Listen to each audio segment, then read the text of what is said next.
Hello friend, जय श्री कृष्णा। स्वागत है आपका कृष्णा होम्योपैथी में। आज का टॉपिक है थायराइड। आज हम हाइपोथायराइड के बारे में बात करेंगे। आई एम श्योर आप लोग थायराइड के बारे में जानते ही होंगे। अगर नहीं जानते तो आपको रफ नॉलेज इस वीडियो में प्रोवाइड हो जाएगी। देखिए, इस वीडियो को हम लेमैन लैंग्वेज में समझाने की कोशिश करेंगे ताकि हर एक व्यक्ति को ये वीडियो समझ में आए। तो चलिए आज के टॉपिक को स्टार्ट करते हैं विदाउट वेस्ट टाइम। देखिए, प्रकृति में हर प्रॉब्लम का सल्यूशन है। ये बात तो आई एम श्योर आप लोग भी मानते होंगे, क्योंकि प्रकृति भी उन्हीं चीज़ों से बनी है जिन चीज़ों से हमारी बॉडी बनी है।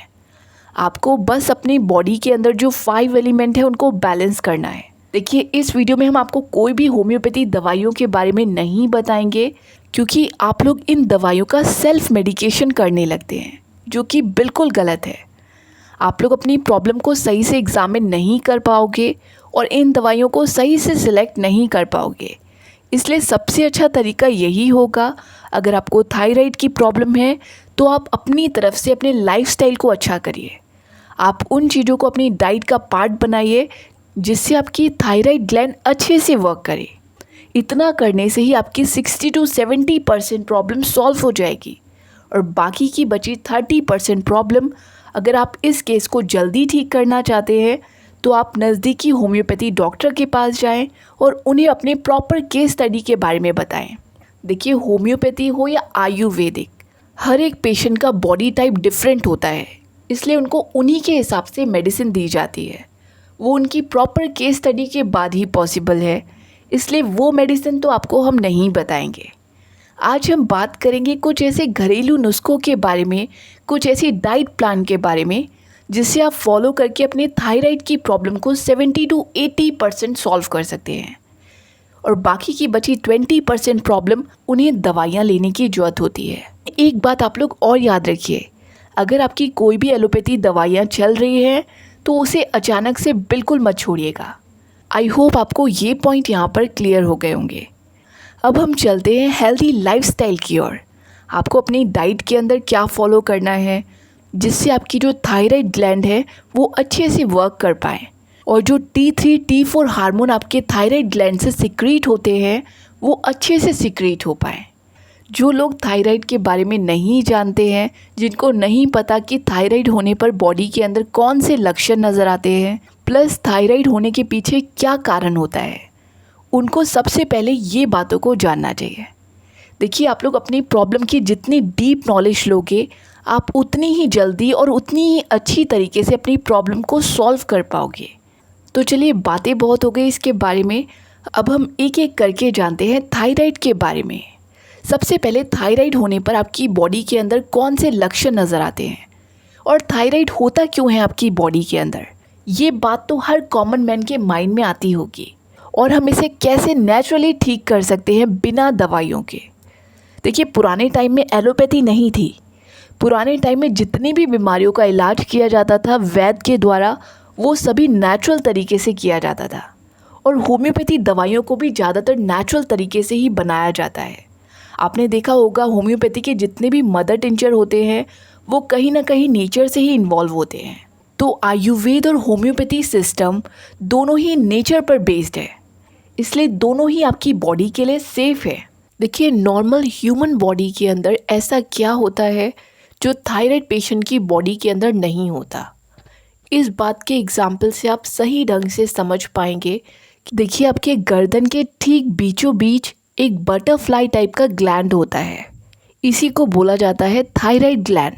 यही ग्लैंड यानी ग्रंथि आपकी बॉडी के अंदर T3 और T4 हार्मोन को सिक्रीट करती है।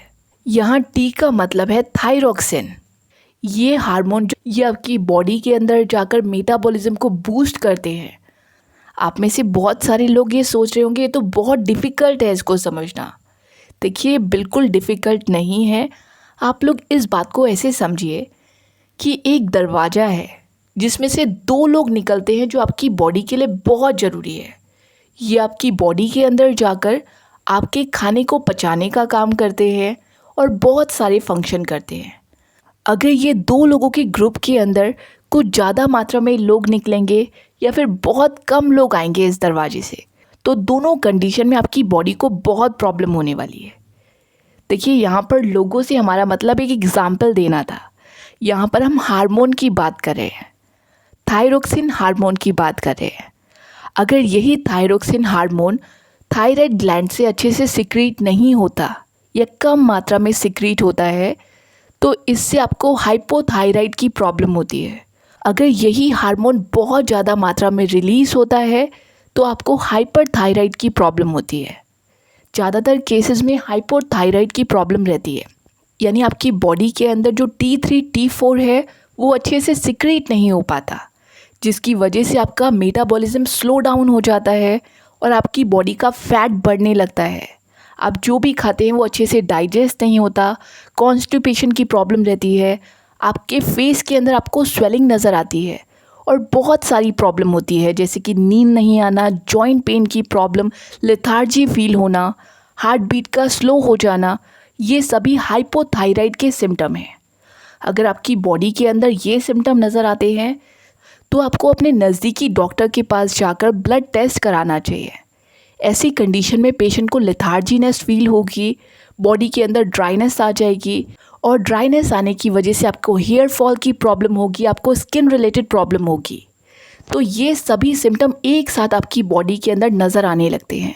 ये प्रॉब्लम मेनली तब होती है जब आपका लाइफस्टाइल बहुत ख़राब हो, आप लोग ऐसी चीज़ों का सेवन करते हो जो आपकी बॉडी के अंदर जाकर टॉक्सिन की मात्रा को बढ़ाए, या इसके अलावा ये जेनेटिक कॉज भी हो सकता है।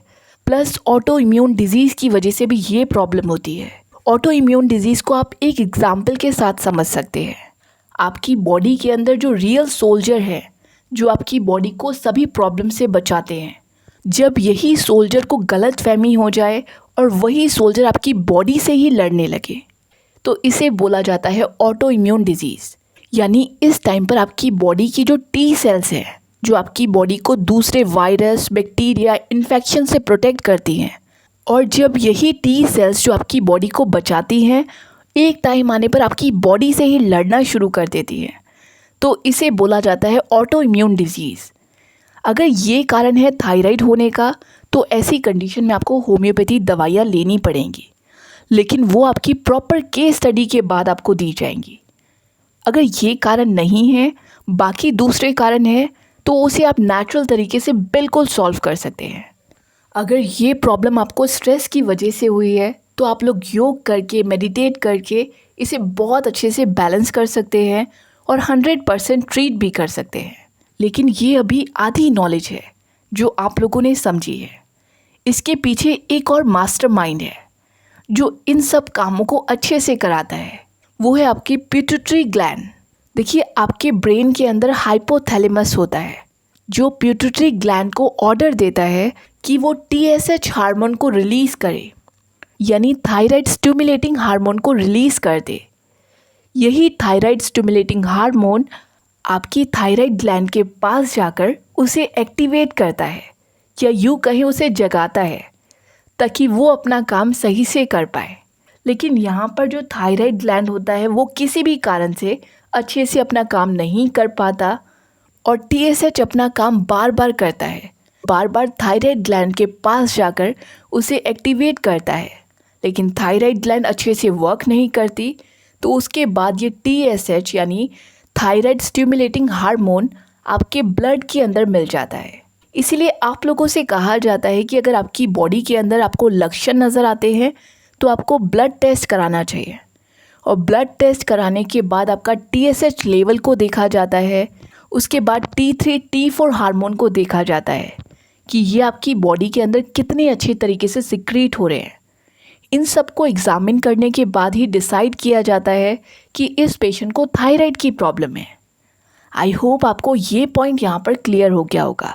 आप में से काफ़ी सारे लोग ऐसे भी होंगे जिनको ये सब वर्ड हार्ड लग रहे होंगे, TSH, T3, T4।